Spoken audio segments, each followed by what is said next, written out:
Hey, thank you there, Mindy. Appreciate that. Cool. Hi, welcome everyone. See some familiar faces in the gallery, which is lovely to see some good friends and new audiences, and hopefully new Agile friends as well.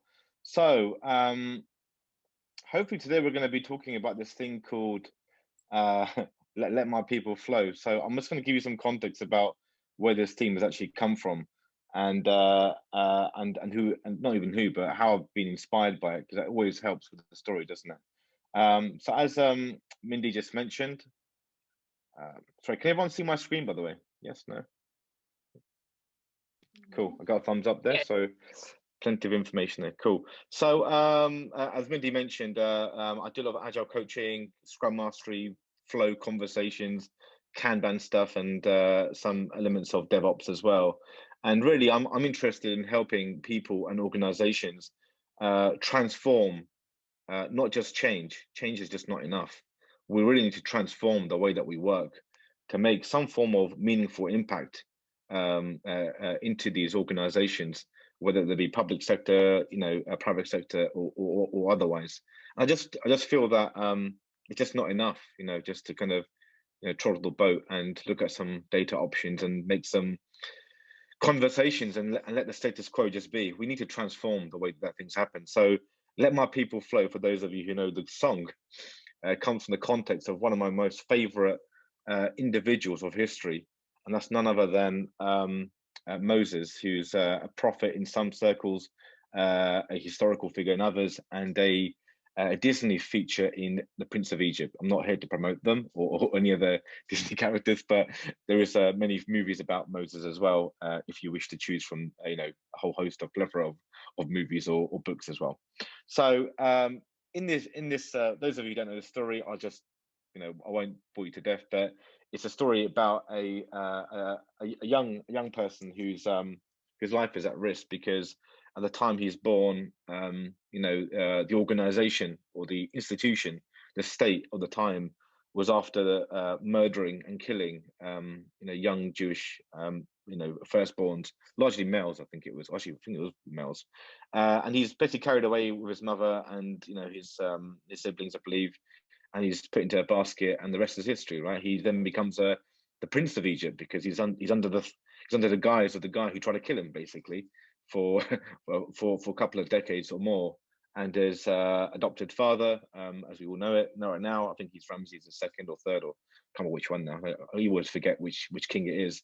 But he's got a number of particular existing policies within his organization or his state, which is about maiming and pressurizing and enslaving Jews of the time in Egypt, or what was Egypt back then. It's probably far bigger than a nation or an organization right now.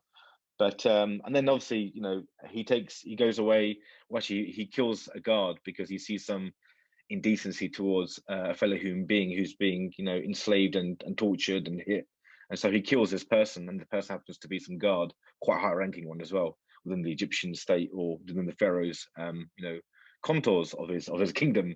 And he kind of walks away or runs away or whatever the story goes, and he finds himself in Midian, which is either modern day Egypt somewhere or modern day Israel or even Saudi Arabia. And he, finds himself a simple, humble guy there, and he's now stripped off all of his medals and his honors of being this prince of Egypt, and now he's trying to find his way about who he is. And he comes across many challenges for his life, and the story goes on, and eventually, there's he goes back to where he was born and raised, and he's asked, by the permission of God. For those of you believe in it, if those of you don't, the story is still immaculately fascinating.